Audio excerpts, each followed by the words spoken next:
नमस्कार बंधुगण आमे शुणुचे उपन्यास 6 माण 8 गुंठ लेखक व्यासकवि फकीरमोहन सेनापति।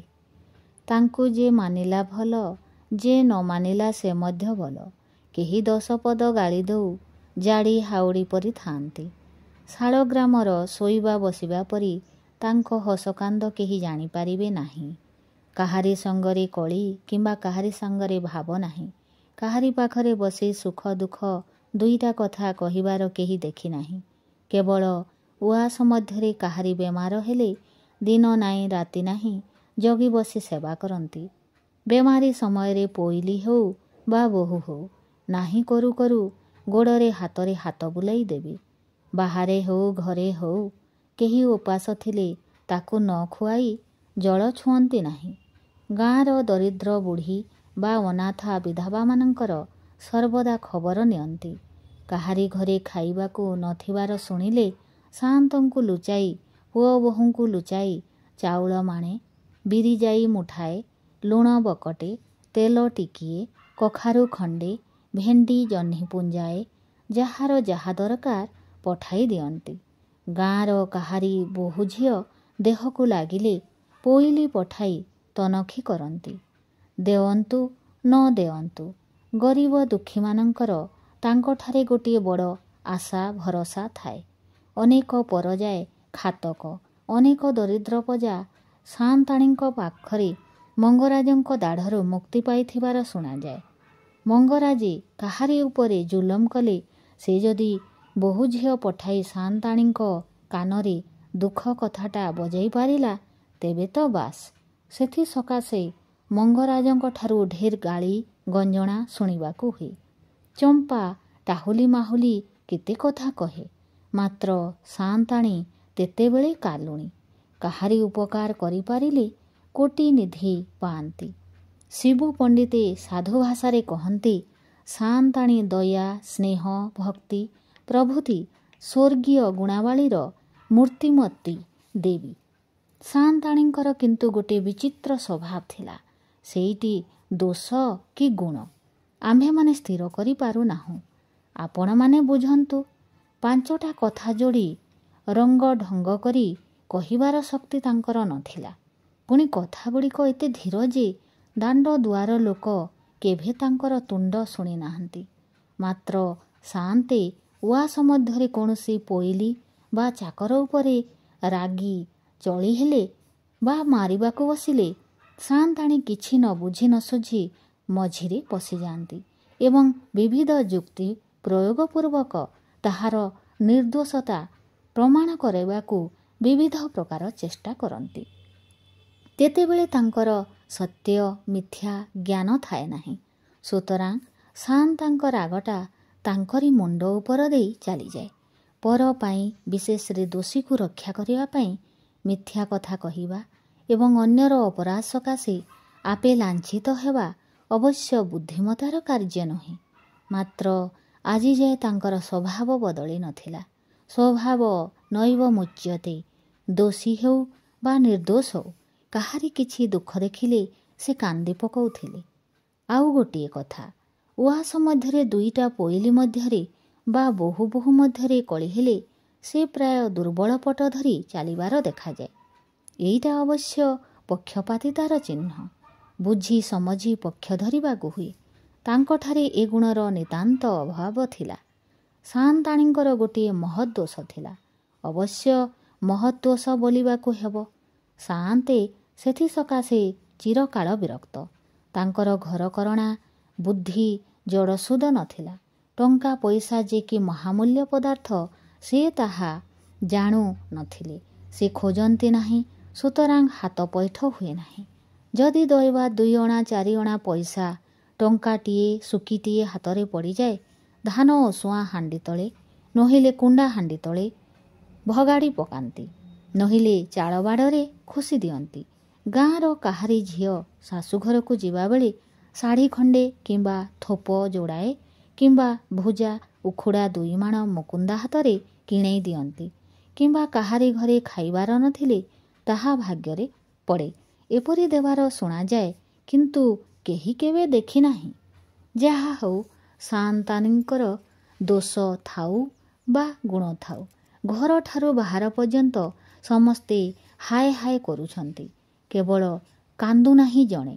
ମୁକୁନ୍ଦା ହଳିଆ। ପାଟି ଆଁ କରି ଆଖି ବୁଜି ମାଂସ ଶୂନ୍ୟ ଡେଙ୍ଗା ହାଡ଼ୁଆ ଗୋଡ଼ ଦୁଇଟାକୁ ଲମ୍ବାଇ ଦେଇ ନାଡ଼ିକୁ ଆଉଜି ବସି ପଡ଼ିଅଛି। ମୁକୁନ୍ଦାର ତିନି କୂଳରେ କେହି ଥିବାର ଜଣା ନାହିଁ। ତାହାର ବୟସ, ଜାତି, କୁଳ, ଗୁଣ, ଗ୍ରାମ କଥା ଶୁଣିବେ? ହଳିଆ ବାପୁଡ଼ା କଥା କିଏ ପଚାରେ? ସେ ନିଜେ କହେ ସାଆନ୍ତାଣୀଙ୍କ ଜନ୍ମ ସମୟରେ ଧାଇକୁ ଡାକିବାକୁ ଯାଇଥିଲା। ତାହା କୋଳରେ ସାଆନ୍ତାଣୀ ଏଡ଼େଟିଏ। ବାପ ଘରୁ ସାଙ୍ଗେ ସାଙ୍ଗେ ଆସିଅଛି। ହାଉଡ଼ା କଥା ହାଉଡ଼ା ମା ଜାଣେ। କେବଳ ମୁକୁନ୍ଦା ସାଆନ୍ତାଣୀଙ୍କ ମନ କଥା ବୁଝୁଥିଲା। କୌଣସି କଥାରେ ସାଆନ୍ତାଣୀ ମନ ଦୁଃଖ କଲେ ମୁକୁନ୍ଦା ଆସି ଜଳଜଳ କରି ତାଙ୍କ ମୁହଁକୁ ଚାହିଁ ରହେ। ସାଆନ୍ତାଣୀ ତା ମୁହଁକୁ ଚାହିଁ ମୁଣ୍ଡ ତଳକୁ ପୋତି ଦିଅନ୍ତି। ସେହି ଚାହାଣୀ ଅର୍ଥାତ୍ ନୀରବ ବକ୍ତୃତାରେ ସବୁ କଥା ଛିଡ଼େ। ସାଆନ୍ତାଣୀ ସାନ୍ତ୍ୱନା ନ ପାଇ ତୁନି ହୁଅନ୍ତି। ସାଆନ୍ତାଣୀ କିଛି ମାତ୍ର ମନ ଦୁଃଖ କଲେ ଯାହା ଆଖିରୁ ଝରଝର ହୋଇ ପାଣି ବହି ପଡ଼ୁଥିଲା, ଆଜି ମରି ପଡ଼ିଛନ୍ତି। ସେ କାନ୍ଦୁ ନାହିଁ। ଯାହାର ଜଗତର ସମସ୍ତ ସୁଖ, ସମସ୍ତ ଶାନ୍ତି, ସମସ୍ତ ଭରସା, ସମସ୍ତ ଆଶା, ସମସ୍ତ ସାନ୍ତ୍ୱନା, ସମସ୍ତ ସ୍ନେହ ଏକ ସଙ୍ଗରେ ଶେଷ ହୋଇଥାଏ, ସେ କାନ୍ଦେ ନାହିଁ। କେବଳ ସେ ବେଳେ ବେଳେ ଫଁ ଫଁ ନିଶ୍ୱାସ ପକାଉଛି। ବୋଧହୁଏ ସେଥିସକାଶେ ତାହାର ଶୁଷ୍କ ହୃଦୟ ଫାଟିଯାଉ ନାହିଁ। ମଙ୍ଗରାଜେ ମୁଣ୍ଡ ପାଖରେ ବସି ଏକ ଧ୍ୟାନରେ ସାଆନ୍ତାଣୀଙ୍କ ମୁହଁକୁ ଅନାଇଛନ୍ତି। ନିଶ୍ଚଳ ନିସ୍ତବ୍ଧ ଦୁଇ ଆଖିରୁ ଲୋତକ ବହି ଯାଉଅଛି। ମଙ୍ଗରାଜଙ୍କ ଆଖିରେ କେହି କେବେ ଲୋତକ ଦେଖିନାହିଁ। ଆଜି ନୂତନ ଦେଖାଗଲା। ଲୋକେ କହନ୍ତି ସ୍ନେହ, ମାୟା, ମମତା, ଚକ୍ଷୁ ଲଜ୍ଜା, ଧର୍ମ, କର୍ମ ମଙ୍ଗରାଜଙ୍କ ମନକୁ ଛୁଇଁ ନାହିଁ। ସେ ଭଲ କରି ବୁଝୁଥିଲେ ଟଙ୍କା ଏବଂ ମନୁଷ୍ୟାଣାମ୍ ଚତୁର୍ବର୍ଗ ଫଳପ୍ରଦା। ଦିବାରାତ୍ର ତାଙ୍କର ଟଙ୍କା ଥିଲା ଧ୍ୟାନ, ଟଙ୍କା ଥିଲା ଜ୍ଞାନ। ସେ ତୁନି ହୋଇ ବସି ଭାବିବାର ଅନେକ ଥର ଦେଖାଯାଇଅଛି। କିନ୍ତୁ ସେ ସମୟରେ ଏକ ପ୍ରକାର ଜ୍ୟୋତି ତାଙ୍କ ଆଖିରୁ ବାହାରୁଥାଏ।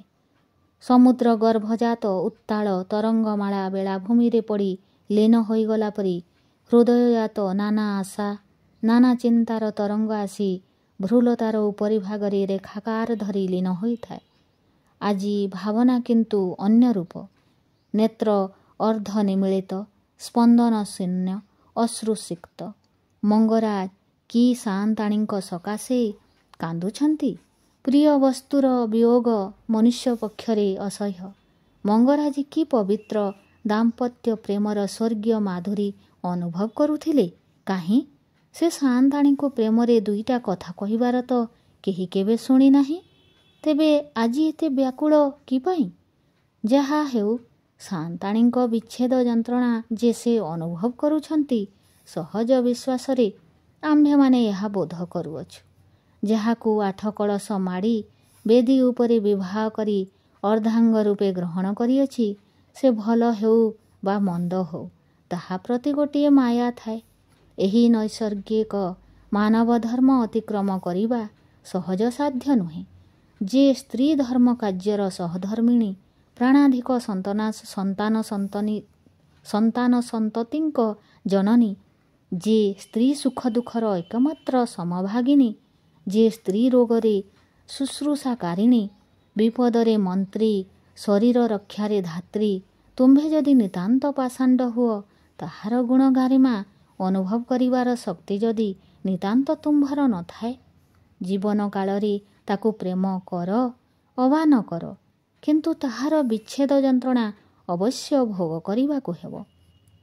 ଆଉ ସାଧ୍ୱୀ, ସଚ୍ଚରିତ୍ରା, ପତିପରାୟଣା, ଧାର୍ମିକା ସ୍ତ୍ରୀର ଗୁଣଗାରିମା ଯେଉଁ ଲୋକ ଥରେ ମାତ୍ର ହୃଦୟରେ ଅନୁଭବ କରିଅଛି, ତାହାର ବିଚ୍ଛେଦ ଯନ୍ତ୍ରଣା ଯେ କି ରୂପ ଅସହ୍ୟ, ତାହା ବର୍ଣ୍ଣନା କରିବାକୁ ଭାଷାର ସୃଷ୍ଟି ହୋଇନାହିଁ।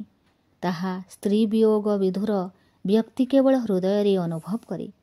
ନାଗସର୍ପ ଯାହାକୁ ଦଂଶନ କରିଅଛି, ସେହି ବ୍ୟକ୍ତି କେବଳ ବିଷର ଯନ୍ତ୍ରଣା ସକାଶେ କଥାରେ ବୁଝାଇବା କଥା ନୁହେଁ। ସେହି ବ୍ୟକ୍ତି ଜାଣେ ଶୋଣିତ ବାହିନୀ ଶିରା ସମସ୍ତ ଛିନ୍ନ ଭିନ୍ନ ହୋଇଯାଇ ତାହାର ହୃତ୍ପିଣ୍ଡ ଶୁଷ୍କ ଭାବରେ ପଡ଼ିଅଛି। ସେହି ବ୍ୟକ୍ତି ବୋଧ କରେ ଜଗତର ସମସ୍ତ ସୁନ୍ଦର ପଦାର୍ଥର ସୌନ୍ଦର୍ଯ୍ୟ, ସମସ୍ତ ମାଧୁର୍ଯ୍ୟର ମାଧୁରୀମା, ସମସ୍ତ ପୁଷ୍ପର ସୁଗନ୍ଧ, ସମସ୍ତ ସଙ୍ଗୀତର ତାନଲହରୀ, ସମସ୍ତ ପବିତ୍ରତା ଚିତାଗ୍ନିରେ ଦଗ୍ଧୀଭୂତ ହୋଇଯାଇଅଛି। ସଂକ୍ଷେପରେ କହିବାକୁ ଗଲେ ସେ ଆପଣାକୁ ମୃତଲୋକ ମଧ୍ୟରେ ଜୀବିତ, ଜୀବିତ ମଧ୍ୟରେ ଆପଣାକୁ ମୃତ ବୋଲି ଜ୍ଞାନ କରେ। ମଙ୍ଗରାଜଙ୍କ ଜୀବନ କ୍ଷେତ୍ରରେ ଦୁଇଗୋଟି ନଦୀ ପ୍ରବାହିତ ହେଉଥିଲା। ଗୋଟିଏ ଉତ୍ତାଳ ତରଙ୍ଗମୟୀ ସର୍ପ କୁମ୍ଭୀର ଶଙ୍କୁଳା କୂଳ ପ୍ଲାବିନୀ ଚର୍ମସ୍ୱତୀ, ଆଉ ଗୋଟିଏ ଅନ୍ତଃସ୍ରୋତା ପୂତସଲୀଳା କୂଳ ପାବିନୀ ଫଲ୍ଗୁ। ହୁଏତ ମଙ୍ଗରାଜେ ବୁଝିଛନ୍ତି ଫଲ୍ଗୁ ଚିରକାଳ ନିମନ୍ତେ ବିଦାୟ ଗ୍ରହଣ କଲା।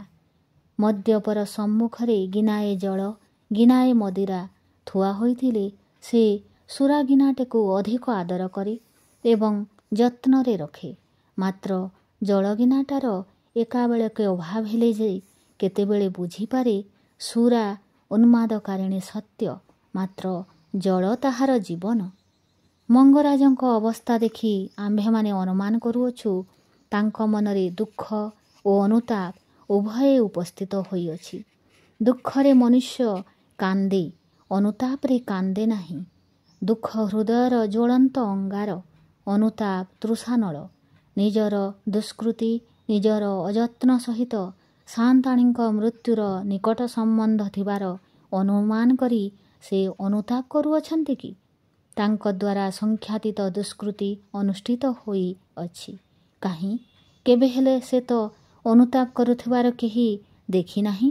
କିଏ ବୋଲିପାରେ? କ୍ଷଣ ପରିବର୍ତ୍ତନଶୀଳ ମନୁଷ୍ୟ ସ୍ୱଭାବ କିଏ ଜାଣେ?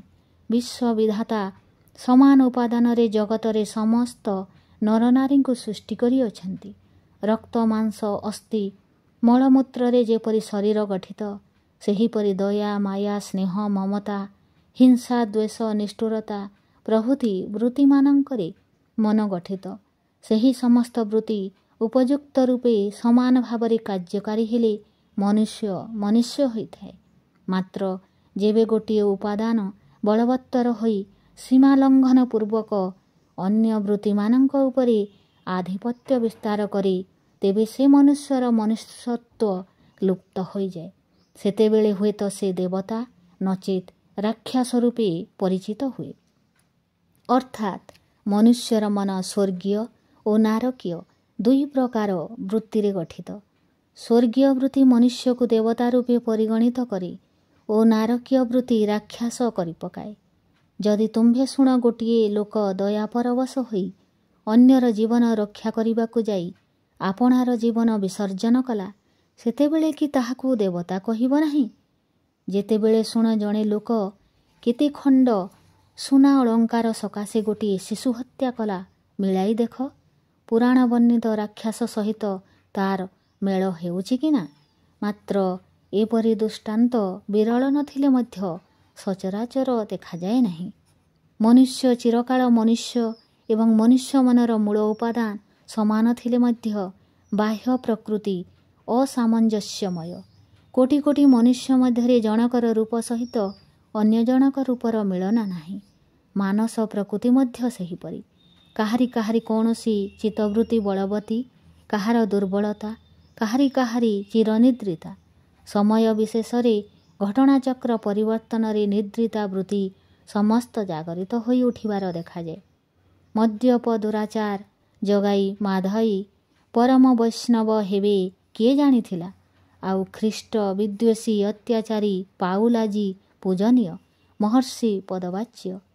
ଗାଧିନନ୍ଦନ ରାଜର୍ଷି ବିଶ୍ୱାମିତ୍ରଙ୍କର ସହସ୍ର ସହସ୍ର ଯୁଗବ୍ୟାପୀ ତପସ୍ୟା ତତୋଦିଖ ଜ୍ୱଳନ୍ତ ବ୍ରହ୍ମନିଷ୍ଠା ମେନକାର ନିମେଷ ମାତ୍ର ଅପାଙ୍ଗ ଦୃଷ୍ଟିରେ ଟଳିଗଲା। ବିଶେଷ ଅନୁଧ୍ୟାନ କରି ଦେଖ ଏପରି ହଠାତ୍ ପରିବର୍ତ୍ତନର ମୂଳ କାରଣ, ଘଟଣା ଏବଂ ସଂସର୍ଗ ଭଗବାନ ଶଙ୍କରାଚାର୍ଯ୍ୟଙ୍କର ମହାକାବ୍ୟ ସମସ୍ତଙ୍କର ସ୍ମରଣ ରଖିବାର ଉଚିତ। କ୍ଷଣମିହ ସଜ୍ଜନ ସଙ୍ଗତିରେକା ଭବତି ଭବାନ୍ନବତରଣେ ନୌକା। ସନାତନ ବ୍ରହ୍ମଧର୍ମର ଉପଦେଶ। ତୁମ୍ଭେ ପାପକୁ ଘୃଣା କର, ପାପୀକୁ ଘୃଣା କର ନାହିଁ। ଯେଉଁ ବୃତ୍ତିର ଅବସମ୍ବଦ ହୋଇ ମନୁଷ୍ୟ ଅନୁତାପ କରି, ମଙ୍ଗରାଜଙ୍କର ସେହି ବୃତ୍ତି ଆଜି ଉତ୍ତେଜିତ ହୋଇ ଉଠି ନାହିଁ। ଏକଥା କିଏ କହିପାରେ? ଆମ୍ଭେମାନେ ଅନ୍ତର୍ଯ୍ୟାମୀ ନୁହଁ। ମଙ୍ଗରାଜଙ୍କ ମନର ଭାବ କିପରି ଜାଣିବୁ? ଜାଣିଲେ ମଧ୍ୟ ଦୁଃଖ ଏବଂ ଅନୁତାପ ଯୁଗପତ କିପରି ତାହାଙ୍କ ମନକୁ ବଶୀଭୂତ କରି କଣ୍ଠରୋଧ ଏବଂ ବାହ୍ୟଜ୍ଞାନ ଶୂନ୍ୟ କରି ପକାଉଛି ତାହା ବର୍ଣ୍ଣନା କରି ଆପଣଙ୍କୁ ବୁଝାଇ ଦେବାର ଶକ୍ତି ନାହିଁ। ଯୋଡ଼ା ଯେପରି କଥା କହି ନ ପାରି ହାତ ଗୋଡ଼ ହଲାଇ ଆପଣା ମନର ଭାବ ପ୍ରକାଶ କରିବାକୁ ଚେଷ୍ଟା କରି ଆମ୍ଭେମାନେ ସେହିପରି ଏଣୁ ତେଣୁ ଗୁଡ଼ାଏ କହି ପକାଇଲୁ। ଯେ ପାଠକ ଅବଧାନ କ୍ଷମା କରନ୍ତୁ। ଏତିକି ହେଉ। ଦେବ ଦୁନ୍ଦୁଭି ଅହିହ ନାଗରା ବାଜିଗଲାଣି। ଶୁଭ କଉଡ଼ି ଗୋଟାଇ ମଙ୍ଗଳ ପିଢ଼ିରେ ରଖିବା ସକାଶେ ଗ୍ରାମର ସୁଲକ୍ଷଣୀ ଅହିୟ ସ୍ତ୍ରୀମାନେ ଦାଣ୍ଡକୁ ଚାହିଁ ବସିଛନ୍ତି। ଏତିକି ହେଉ। ହରି ହରି ବୋଲ ମନ।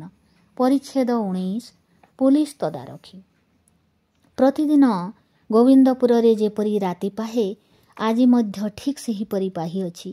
କିନ୍ତୁ ସୂର୍ଯ୍ୟ ସଙ୍ଗେ ଦେଖା ନାହିଁ। ମେଘଟା ଝରଝର ଫରଫର କରୁଥିଲା। ସକାଳ ମେଘ ମେଘ ନୁହେଁ। ସକାଳ କୁଣିଆ କୁଣିଆ ନୁହେଁ। ଆକାଶଟା ଟିକିଏ ସଫା ହୋଇଗଲାଣି। ବଛାବଛି କାମ ସରିଛି।